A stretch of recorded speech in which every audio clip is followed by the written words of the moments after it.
Hi everyone, let's start with Venn diagrams today. अभी तक हमने सेट्स पढ़ लिया है, ऑपरेशन ऑन सेट्स पढ़ लिया है। जब हम operation on sets and sets पढ़ चुके हैं तो हमें एक रफ आइडिया है कि हमारे सेट्स किस तरह से बिहेव करते हैं एंड किस तरह के उनके ऑपरेशंस उन पे लगाए जाते हैं। बट अगर हम उन्हीं ऑपरेशंस को एक पर्सपेक्टिव के थ्रू उन्हें एक्सप्लेन करना शुरू करें या फिर एक बाय मीन्स ऑफ डायग्राम हम उन्हें एक्सप्लेन करना शुरू करें तो हम उन डायग्राम्स को क्या बोलते हैं? Venn diagrams.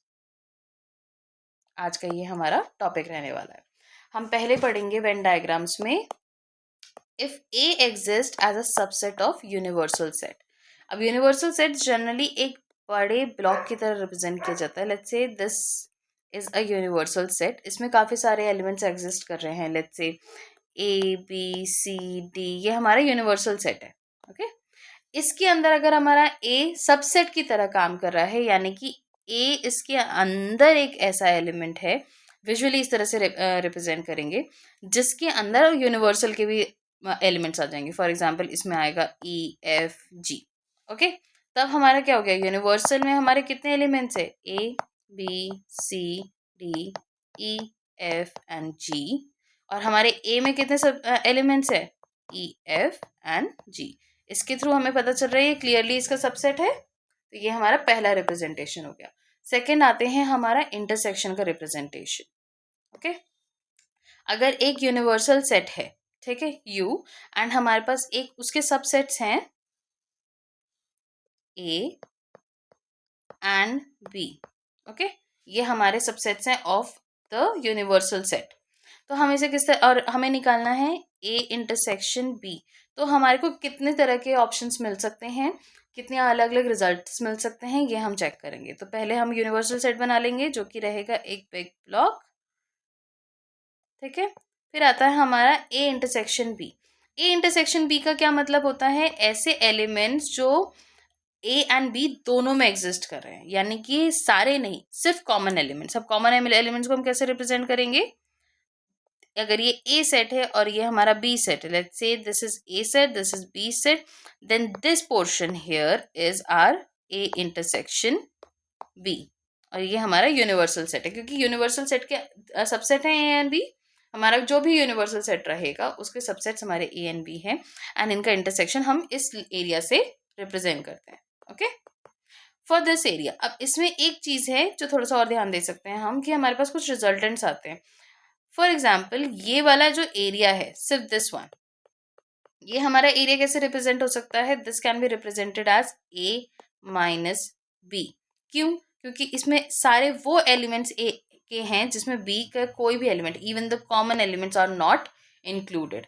Similarly this area, मैं थोड़ा सा इन्हें अलग अलग तरीके से रिप्रेजेंट करने की कोशिश करूंगी।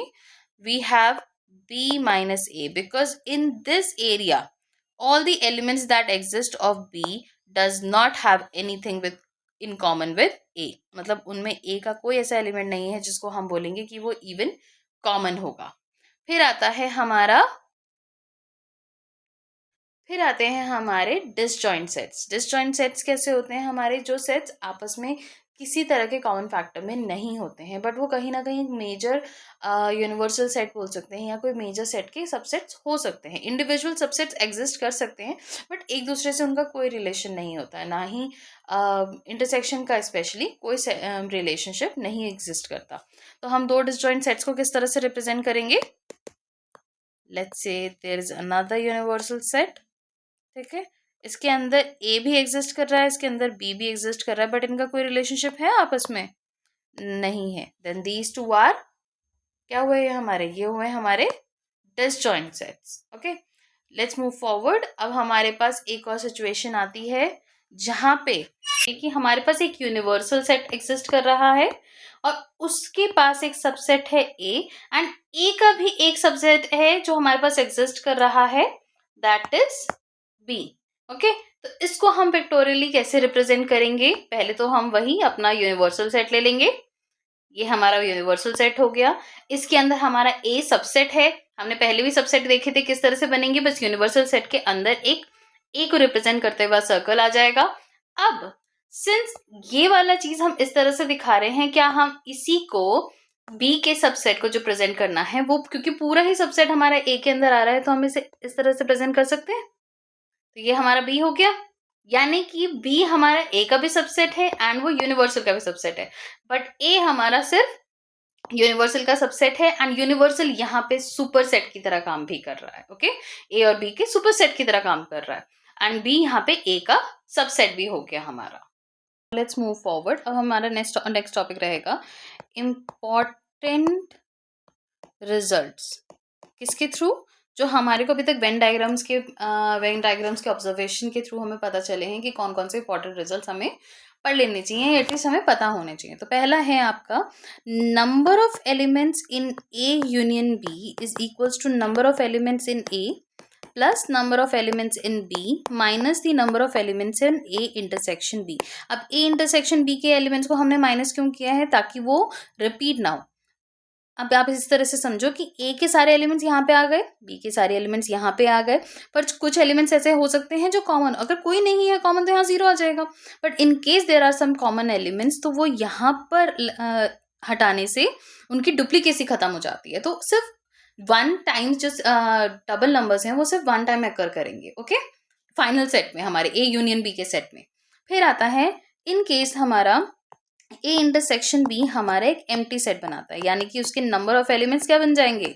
ए इंटरसेक्शन बी के नंबर ऑफ एलिमेंट्स 0 बनेंगे, है ना? ये इंप्लाई करता है ये चीज।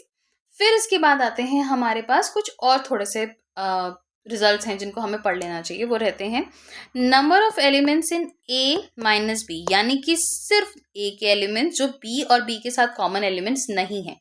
रिमेंबर हमने क्या बोला था? अगर एक वेन डायग्राम है जिसमें ए एंड बी है तो सिर्फ ये वाला पोर्शन हमारा क्या रहेगा? A minus B, not even the common portion, क्योंकि वो बी के अंदर भी आ रहे हैं एलिमेंट्स। तो ए माइनस बी, मैं इसे इरेज कर देती हूँ। We have A minus B plus number of elements in A intersection B is equals to number of elements total in A. Total in A क्यों?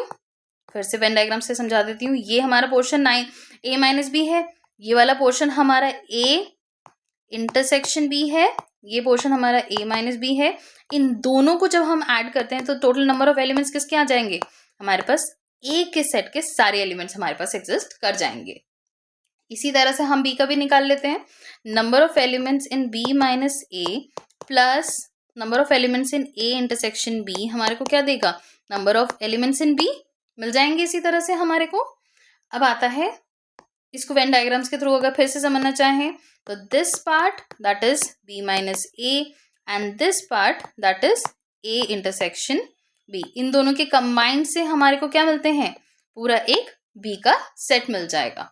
फिर आता है हमारा last, that is third result, जो कि रहेगा number of elements in A minus B plus number of elements in A intersection B plus number of elements in B minus A is equals to number of elements in A union B. अब इसको कैसे समझेंगे हम? इसको ऐसे समझो कि हमारा दो सेट्स हैं, ठीक है? इन number of elements in A minus B में कौन से आ गए? ये वाले सारे एलिमेंट्स आ गए। Number of elements in A intersection B में हमारे ये वाले एलिमेंट्स आ गए सारे, and number of elements in B minus A, यानी कि दिस पोर्शन के हमारे पास एलिमेंट्स आ गए, और ये सारे पोर्शन कंबाइन करके क्या बनाते हैं? हमारा ए यूनियन बी बनाते हैं। नंबर ऑफ एलिमेंट्स का ए यूनियन बी। अब इसमें हमने एक चीज नोटिस करी होगी कि पहले हमने सिर्फ इसके एलिमेंट्स लिए इतने पोर्शन के, फिर इसके एलिमेंट्स लिए सिर्फ कॉमन फैक्टर के, एंड फिर हमारे पास रिमेनिंग बी के एलिमेंट्स लिए। ऐसा क्यों किया है? इससे वही अगेन हमारी जो डुप्लीकेसी होती है या फिर रिपीटेड एलिमेंट्स हमारे कम हो जाएंगे, और हमारे पास क्या रहेगा? सिर्फ सिंगल एलिमेंट्स रहेंगे, जो हमारे नॉन रिपीटेड एलिमेंट्स रहते हैं वो एलिमेंट्स रह जाएंगे। इस तरह से हमारे को हमारा number of elements in A union B भी मिल जाएगा। Okay, thank you.